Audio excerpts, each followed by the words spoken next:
बहरागोरा का लाल गणेश हांसदा जीवित तो नहीं लौटा, मगर शहीद का पार्थिव शरीर तिरंगे में लिपटकर जब गांव आया तो सबने कहा कि मौत मिले तो ऐसी ही, मौत हो तो देश के लिए कुर्बान होकर हो। भारत चीन सीमा पर शहीद हुए बहरागोरा के लाल गणेश हांसदा के अंतिम दर्शन को जन सैलाब उमड़ पड़ा। बहरागोरा प्रखंड के चिंगड़ा पंचायत के कासियाफला गांव में अपने लाल शहीद गणेश हांसदा के अंतिम दर्शन को हजारों लोग उमड़ पड़े। भाई दिनेश हांसदा और परिजन गमगीन है, दुख तो है पर फक्र भी। फुटबॉल का दीवाना गणेश हांसदा देश के लिए कुछ कर गुजरने की तमन्ना सालों से रखता था। अपनी सैलरी का एक बड़ा हिस्सा गांव के लिए खर्च कर देता था। 26 जनवरी में जब छुट्टी में आया था तो गणेश हांसदा पूरे गांव के बच्चे को तिरंगा झंडा खरीदा था और साथ ही साथ गांव में 26 जनवरी के दिन झंडा फहराया था।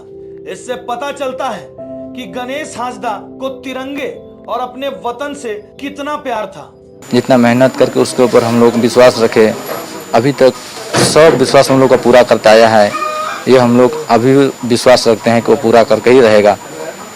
वो छोटा से ही जब हम लोग बचपन से थे, दोनों का ऐसे तो सैनिक में जाने का हम लोग का बहुत ही शौक था, लेकिन सबसे खुशी की बात यह है कि दोनों में से कम छोटा भाई का हुआ, उससे हम बहुत खुश हो गए।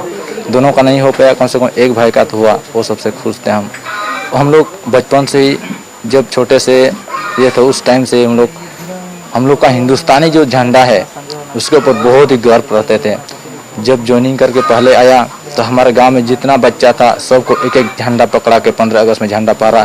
वो 26 जनवरी के टाइम में जिस छुट्टी में आया था पूरा सब बच्चा को झंडा फहरवाया था, अपने पैसा से खरीद कर सबको दिया बांट के गाँव में। उसके बाद जब वो कभी पहले उसका सबसे शौक था फुटबॉल खेलने का। लगभग सुबह 10 बजे गांव के बाहर बने हेलीपैड में जब गणेश हांसदा का पार्थिव शरीर आया तो उसके दर्शन को जन सैलाब उमड़ पड़ा। हेलीपैड से 100 यात्रा निकली जो गांव की दहलीज पर पहुंची। वहां एक छोटी सी श्रद्धांजलि सभा आयोजित हुई। उसके बाद पार्थिव शरीर को घर ले जाया गया। घर के भीतर कुछ रीति रिवाजों के पालन के बाद गांव के मैदान में शहीद का पार्थिव शरीर रखा गया। यहाँ परंपरागत तरीके से ग्रामीण और परिजनों ने अंतिम विदाई दी और श्रद्धा सुमन अर्पित किया। उसके बाद घर के पीछे कुछ दूरी पर शहीद के पार्थिव शरीर को लाया गया, जहां सेना के जवानों ने उन्हें सलामी दी।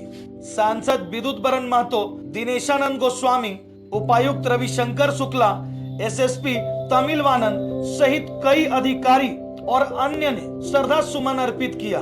अंततः पारंपरिक आदिवासी रीति रिवाज के साथ शहीद गणेश हांसदा का अंतिम संस्कार किया गया। इस तरह वे पंच तत्व में विलीन हो गए।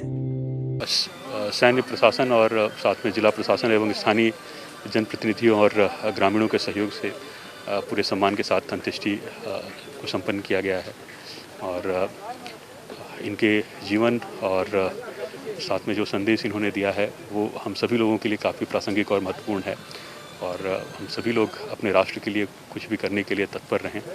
इसी संदेश के साथ आने वाले समय में अपने राष्ट्र की अखंडता, एकता और संप्रभुता के लिए हम सभी लोगों का प्रयास रहे और ये एक बहुत दुख का क्षण है हम सभी लोगों के लिए।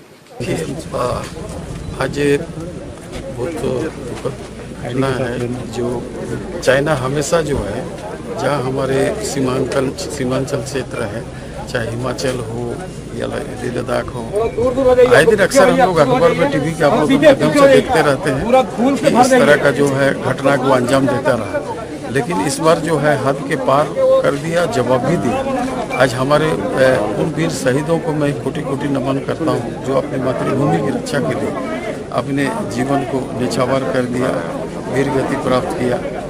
लेकिन भारत एक ऐसा देश है, शांति प्रियता है, लेकिन जब इसको कोई चुनौती देता है तो हर चुनौती को सामना करके उसको करारी जवाब देगा। इसमें जरूर हमारे जो शहादत दिया हमारे सैनिक, इनका जो है खून बेकार नहीं जाएगा।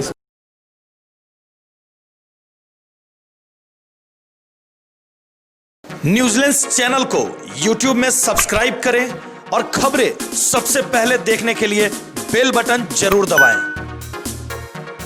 न्यूजीलैंड में खबर की सूचना देने के लिए संपर्क करें और वीडियो व्हाट्सएप करें। हमारा संपर्क नंबर है